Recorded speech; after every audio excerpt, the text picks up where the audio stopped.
And good evening, everyone. Again, I'm Davis Rohr with the Downtown Development District, and I'd like to welcome you to downtown. It is an honor to introduce our keynote speakers this evening here at the Manship Theater, which again is one of the creations of Plan Baton Rouge. Victor Dover is the principal at Dover Cole & Partners, chair of the Congress of New Urbanism, author of Street Design, The Secret to Great Cities and Towns. Victor Dover serves as principal in charge for many of the firm's design and planning projects. He has led more than 100 charrettes. Victor lectures widely around the nation on the topics of livable communities and sustainable development, and is the immediate past chair of the Congress of New Urbanism. It is a pleasure to welcome Victor Dover to Baton Rouge.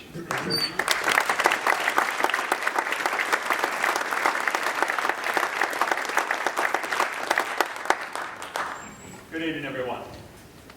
You should be taking a victory lap about now, 15 years after Plan Baton Rouge. And I'll be quick because I know you want to hear Andres' thoughts about what it means to come back and see the results 15 years later. I want to tell you that people all around the country, including in our home in South Florida, where Andres and I are neighbors, are inspired by the example that you set. You should be taking a victory lap. But don't cheer for too long. Don't high five so close to the finish that somebody passes you. There are boom times coming. I want to talk about the coming boom that you're about to experience. Oh, I know you feel you're already in one, that things have turned around, that money is flowing in, there are cranes again on Lafayette Street.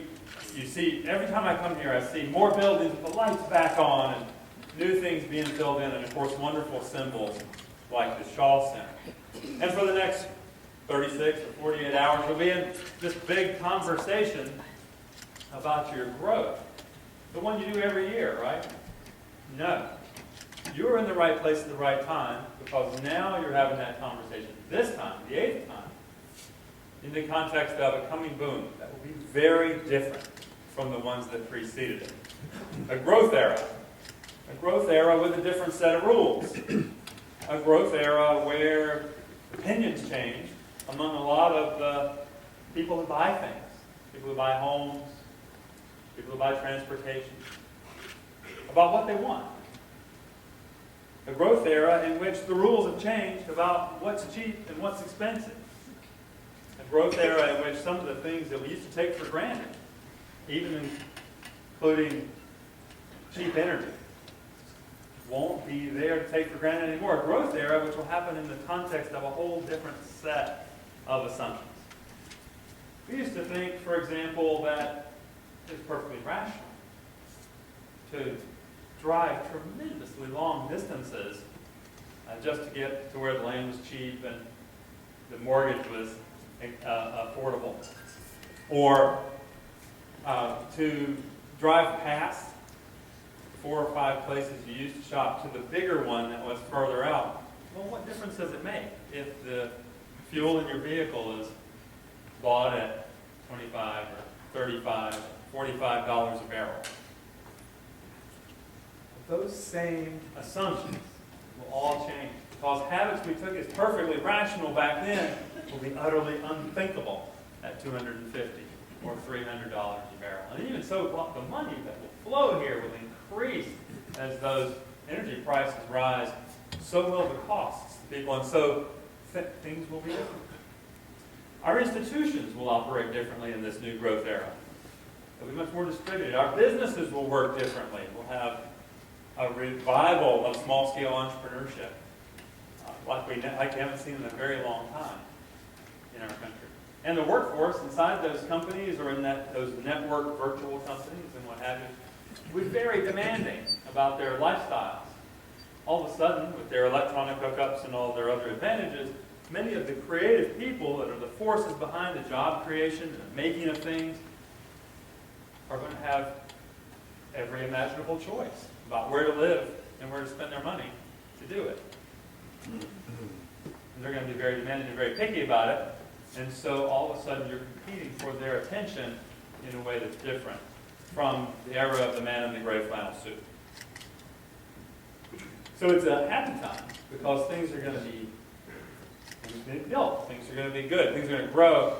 It's also an unsettling time because we're going to be doing it with a different set of assumptions. Now, one thing is true. Every other boom cycle has produced amazing, amazing transformative effects on the built environment in your region. And if you go back far enough, you can see that when they did something really small, like build a new building on the main street, or something really big, like build the soaring state capitol, previous booms have been associated with thinking big, with not being timid, with imagining what could be, even if it hadn't been there before, and building it that way, with thinking hard about design, not just quantities of what was there. So these two images are inspiring to me for that exact reason. You know, one person built a relatively modest, relatively small, relatively normal building on a street. It only looks special because it became so rare for 60 or 70 years on our continent. And in another example, you know, it came time to symbolize the new Louisiana, and the state capitol reached skyward in a really audacious move. They said, this is the new Baton Rouge, this is the new Louisiana, we're going to do something we hadn't done before. And so they were thinking big. Now, planning is full of contradictions. First of all, you did a plan. You did a great plan for Plan Baton Rouge. You did a great plan for Louisiana Speaks. And so those are done now, right? No, actually planning is kind of a verb. And you keep doing it. And you keep discovering that there's more to do. There are more blanks to fill in, and more discoveries to make, more zooming in, more neighborhoods to transform, more streets to revise, more connections to make where things are disconnected. And so you don't stop. You keep doing it. You take inspiration from the work that came before, and every generation is responsible for doing timely upgrades on top of the work that came before it. So anyway, now into this boom era. One of the things that's going to be different is that we have to live with the contradiction that thinking big is something we've always heard to do. You know, Daniel Burnham's often misquoted as having said, make no small plans. Remember that? Make no little plans, or make no small plans. They have no magic to stir men's blood. There's actually no proof that Burnham actually said that. You research it. But it's such a good story. And it sounds right. A plan that's bold enough and to capture our imaginations and make us bother to put one brick on top of another to go build it. On the other hand, Schumacher, we grew up with him saying to us on the cover of his famous book, small is beautiful. Well, how do you resolve these contradictions? The answer is, you do think big. You do lift your chins and your noses and your eyes and look across the horizon at the long term and the big picture. And then you take actions close up. It's think globally, act locally, except in the modern era, it's more like think regionally and act on your block. The new era comes with a change of assumptions about who's really in charge. The new superpowers, some would argue, are the regions, the mega regions or the super regions. And this map is interesting because Louisiana Speaks was out in front of a lot of the other regions that are depicted here. As you started thinking together and coming together in large numbers to decide what you wanted to be when you grew up. To take your principles of smart growth that sounded okay in big picture, 10 nice ideas, and see how they applied on real land in people's real cities, and how you preserved local distinctiveness as you did that. And so we're inspired by Louisiana Speaks. But look around. All the other regions are doing it too. All your competitors are busy getting their act together so they can speak with one voice, not to each other or to you, but to the rest of the world, to speak to their state capitals, to speak to Washington, to speak to their trading partners around the world. We have one of them in southeast Florida, but look up at the top of that map. Do you remember when it was called the Rust Belt? They don't call it that anymore. It's called the Lake Belt, and it's actually full of stories of resurgence and amazing places. Why? Well, for one thing, the Lake Belt is full of exciting places to go if you're a young person starting a business. Actually, I tell people all the time, if they're just getting going or they're graduating, they should come to Louisiana or Detroit. Those are the places that they should go because they'll be welcomed and asked to transform things, asked to join in on making things better, which is great. So the Lake Belt has some advantages. The Lake Belt has phenomenal symphony halls. The Lake Belt has classic neighborhoods with big tree-lined streets and historic houses with front porches on them and all kinds of things that are very appealing over and above lake effect snow, if you like that kind of thing. So we make pictures of what could be, and we think big, and then we think about how to act on them in our own neighborhoods.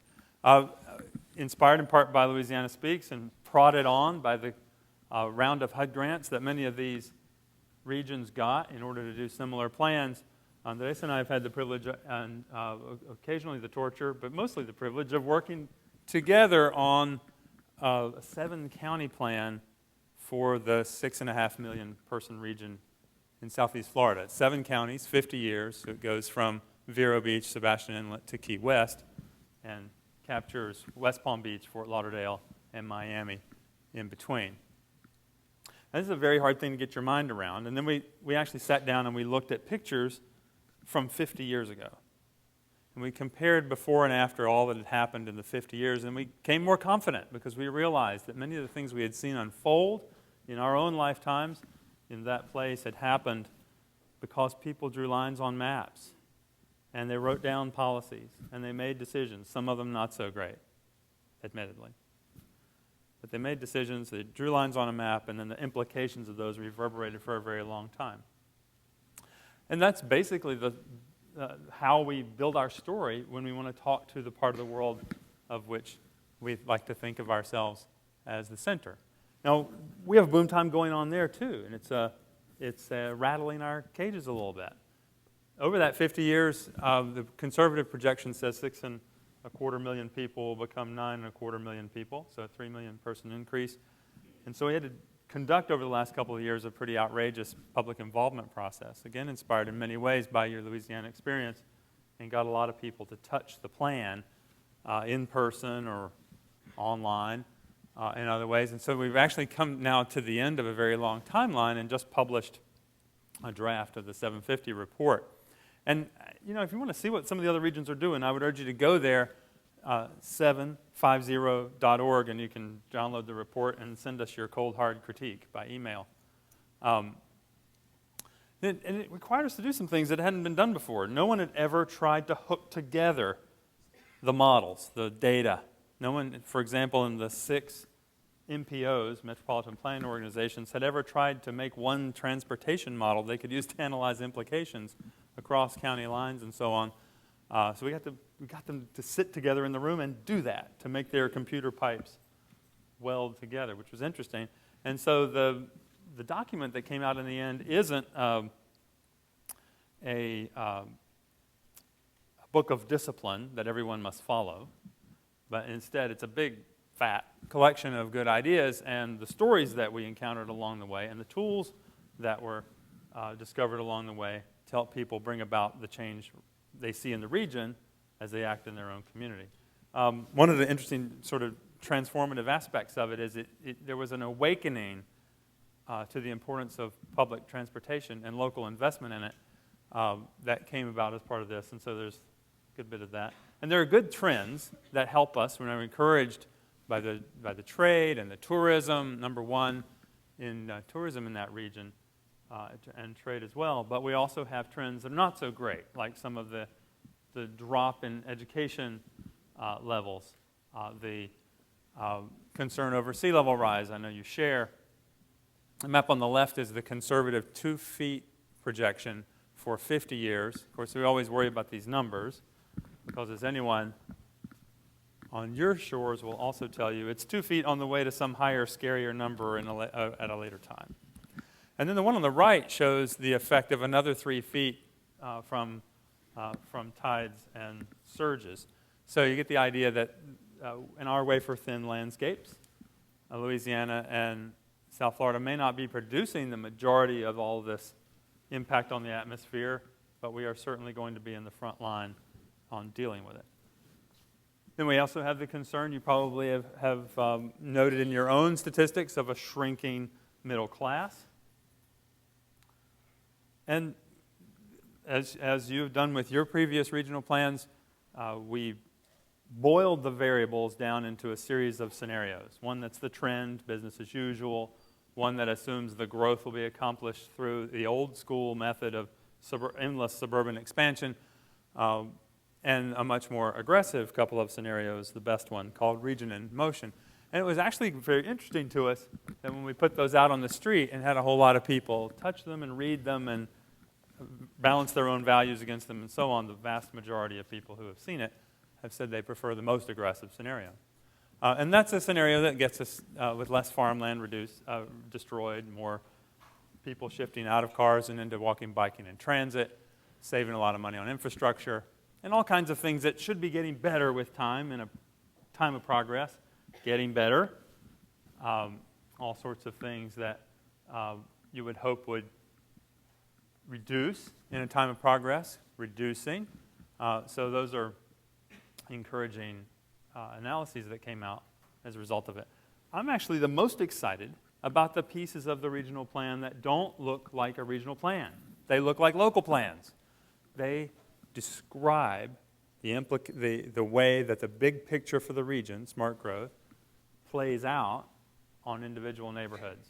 A little town, a big city, and then there's sea level rise. Highway A1A in Fort Lauderdale last year surprised us right in the middle of the planning process by washing away. Well, it surprised the people in Fort Lauderdale a little bit more. And all of a sudden, the concern over sea level rise and what this might mean for us long term became very, very vivid. It was actually encouraging that they worked very rapidly and put that road back together. And they put it back together better than it was. Higher, stronger, accommodating bikes now, the trees now. They actually put it back better than it was, which I thought was a very encouraging sign. Like you, we have low-lying places. We're on coral, not on the deltaic soils, but sea level rise is a big concern. For example, here in the Keys, an area many of you might know along one of the mile markers, what happens with 4 feet of sea level rise? Or what happens with 8 feet of sea level rise? Now, who knows? The 2 feet that we've been told officially is the current forecast could be wrong, it could be worse. Rolling Stone says it's going to be worse. Don't read that article in Rolling Stone. But at any rate, we produced images to get vivid for people exactly what that might mean, and then what they would have to do to transform their built environment if they wanted to stay in that place with that much sea level rise. There's the aggressive scenario again with all of the treatments and raising land. So I'm going to leave you with just a handful of exhortations about thinking big. First, don't let this round go. Don't spend a tremendous amount of your income over the next decade and look around and say, well, where did that all go? It's happened to you. It happened to you in the middle of the 20th century. You had boom times, and you looked around when it was done, and the built-in evidence around you suggested that you had made, or at least your forebears had made, the place worse rather than better. You don't want to do that again. You want to do what those inspiring photographs I showed you in the beginning did and make this round of prosperity really count. Second one, remember, the rules are different. So don't set everything up to fight the last war. Look ahead and plan for the coming generation, not the last one. The recent editorial in national newspaper was written from the millennials to mom and dad, the boomers. Dear mom and dad, we're not going to buy your house. Don't say I didn't warn you. Next, there will be a lot of people working on implementing your plans. You know, you've been building momentum these years, first in Baton Rouge and then in New Orleans and now in both places, also in Lafayette, on and on. You've been building this momentum. You're about to go big with your smart growth. Little experiments that you've been making are about to get really to scale. So as that happens, you'll be descended upon by people who know all of the details about the plumbing, or know all of the details about the auto traffic, or know all of the details about economic development or what have you, and they will attempt to get everything they want according to the best practices of their specialty at the expense of all others. And I would urge you not to do that. Instead, step back, think big picture, and you'll realize that you have to bring the requirements into balance. Now, the planning can create a certain kind of paralysis. Planning director in a big city recently said to me, "Victor, we can't plan yet because we don't know what's going to happen." And I said, okay, you can be paralyzed across time and across space because the translation is, I can't decide what to do in this piece of the earth that I'm studying today because I don't understand how that fits into the larger jigsaw puzzle of the city as a whole, or the region as a whole, or the mega region as a whole, or the country as a whole. Am I sure? And so you have to do a certain amount of planning just to check that box. Second, you will be tempted to include everything. And we certainly have made this mistake with 750. Someone would say, well, why don't we research this? We say, okay, write it down, research that. And we did gather a tremendous amount of data in an attempt to include everything anybody could think of. And I actually, looking back on that, see that as a little bit of a trap now. Comprehensiveness is not possible because every time you add something, you will be tempted to add something else. We always plan in an environment of imperfect information. L'Enfant planning Washington or Burnham planning the Great Plan for Chicago did not all have all of the answers about the future. They did it anyway, and that's what you need to do. So that means you need to let it go sometimes and agree to let people make decisions on their own over time where it's not something that has to be done in advance or from the top down. Worst nightmare for the planners in the room. Yes, I just said that. I'm one of you. It's hard for us to take this, isn't it? But hear it from me. Not everything has to be planned in advance. Make the next round of prosperity count. Thank you.